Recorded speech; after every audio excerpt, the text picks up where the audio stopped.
नमस्कार। इस जन्म कुंडली का विश्लेषण करेंगे। क्या कहते हैं इनके ग्रह, किस तरीके से ग्रहों को देखा जाता है। सबसे पहले डेट ऑफ बर्थ मैच कर लीजिए। 11 नवंबर 1985 दोपहर में 12:11 जयखल का जन्म है हरियाणा में। इनकी राशि अगर कहा जाए तुला है, ईस्ट अगर कहा जाए दुर्गा जी हैं, लगन अगर देखा जाए तो मकर है।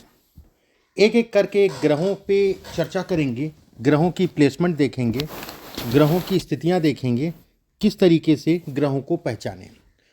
सबसे पहले कोई भी जन्म कुंडली में अगर कहा जाए तो सबसे पहले भाग्य को देखिए। भाग्य का अधिपति बुध अगर कहा जाए लाभ में है, बहुत अच्छा संकेत है। शनि अगर कहा जाए मंदगामी ग्रह है, मतलब धीमी गति से चलने वाला या लंबी समय तक चलने वाला ग्रह है। ऐसे में कहा जाएगा भाग्य का साथ व्यक्ति को लंबे समय तक मिलेगा। एक डिफिनीशन और आती है कि काम रुकता नहीं है, हो जाता है, कहीं ना कहीं व्यवस्था हो जाएगी, हो जाएगा। वहीं बुध अगर कहा जाए नवमांश में धनु राशि में है, राशि का अधिपति अगर कहा जाए गुरु बनेगा, गुरु इनका लगन में है, जो एक और अच्छा संकेत कहलाएगा। इसके हिसाब से लगन का मालिक अगर कहा जाए शनि है, शनि का लाभ में, भाग्य के स्वामी के साथ होना, शनि डिग्री में भी जो है सामान्यता ठीक है, 5 डिग्री 42 कला पे, अनुराधा अपने ही नक्षत्र में है।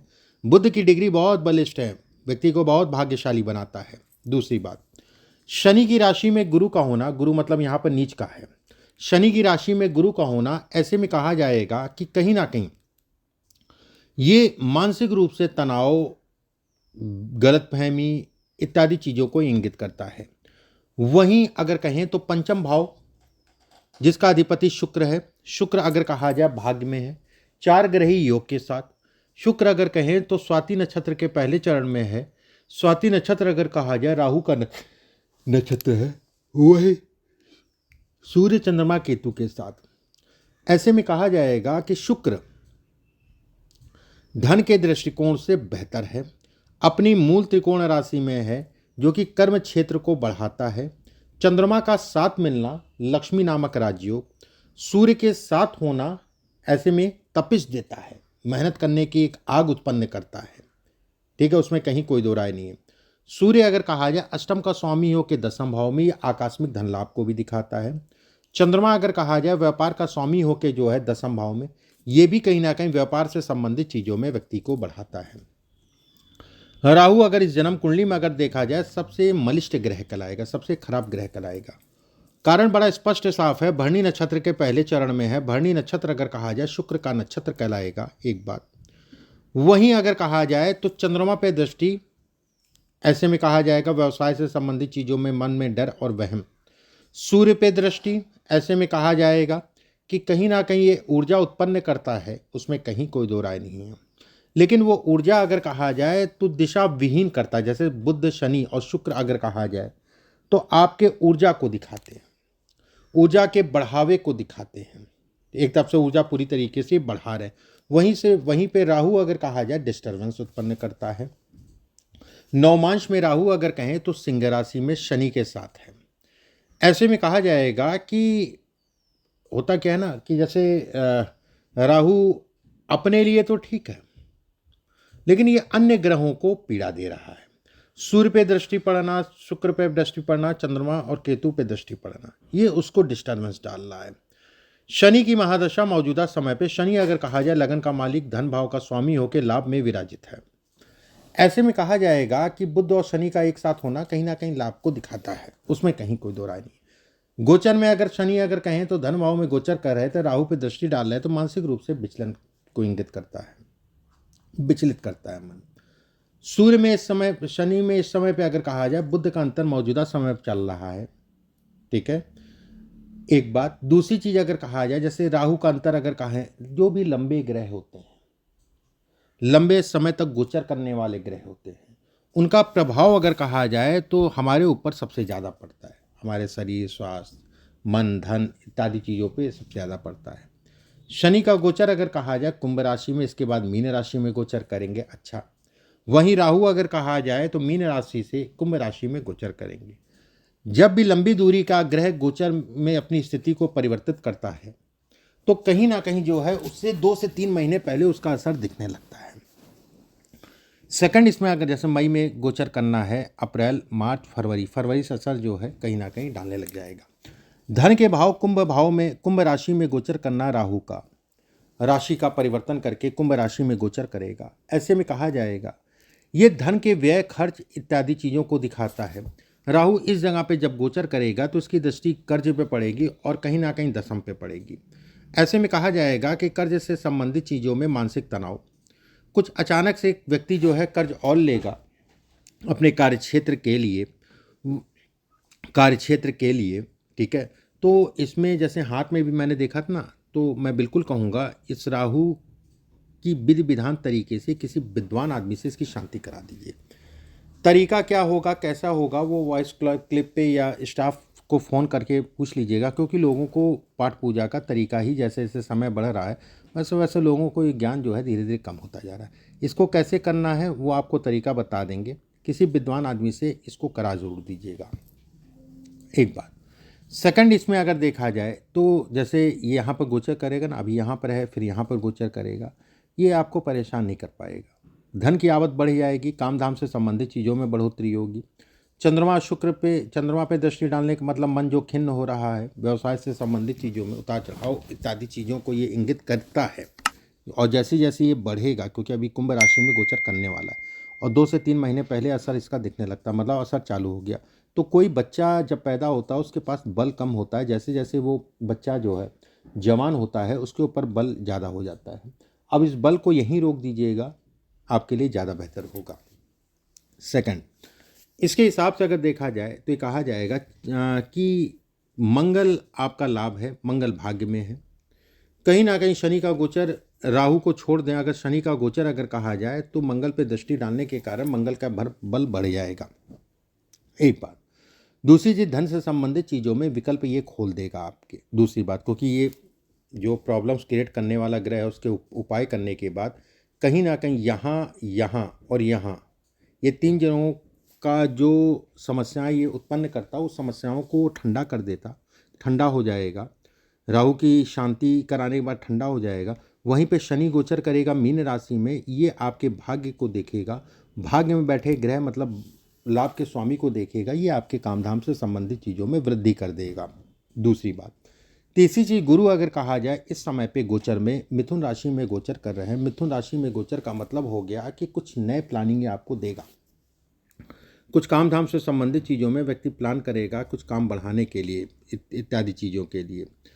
सूर्य, शुक्र, चंद्रमा, शुक्र अगर कहा जाए धन है, चंद्रमा अगर कहा जाए मन है, सूर्य अगर कहा जाए ऊर्जा है, राहु से दृष्ट होना, ऐसे में कहा जाएगा कि व्यक्ति को गवर्नमेंट से संबंधित चीज़ों में लाभ भी मिलेगा, उसमें कहीं कोई दो राय नहीं है। ज़मीन प्रॉपर्टी से संबंधित चीज़ों में लाभ तय है, उसमें संदेह नहीं है। लाभ अगर मैं कहूँ तो कहीं ना कहीं जो है मंगल हस्ता नक्षत्र के दूसरे चरण में बैठा है। हस्ता नक्षत्र अगर कहा जाए चंद्रमा का नक्षत्र है, हस्ता नक्षत्र चंद्रमा का नक्षत्र।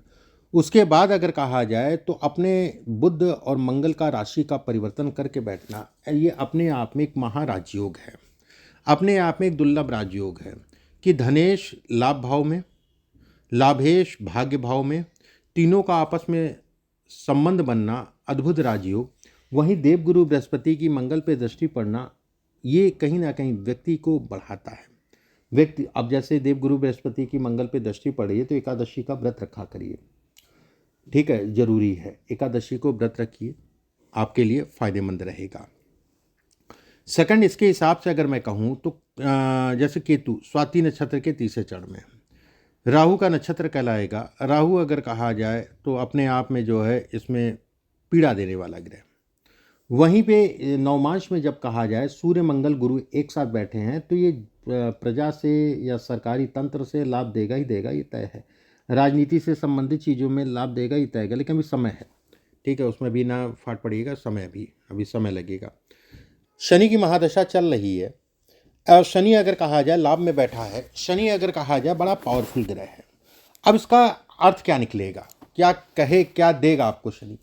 शनि वृश्चिक राशि में है, भाग्य भाव में बैठा है। ऐसे में कहा जाएगा वृश्चिक में भाग्य भाव में बैठने का मतलब कहीं ना कहीं व्यक्ति के लिए यारी दोस्ती इत्यादि चीज़ों के लिए कुछ ऐसे लोग भी मिलेंगे जो भाग्य आपके बढ़ाएंगे, उसमें कहीं कोई दो राय नहीं है। लेकिन वृश्चिक राशि में है, अब मिलेंगे क्यों, ऐसे समझ लीजिए। भाग्य का लाभ का अधिपति भाग्य में बैठा है, तो ऐसे में कहा जाएगा कहीं ना कहीं जो है हस्ता नक्षत्र के दूसरे चरण में चंद्रमा का नक्षत्र कहलाएगा।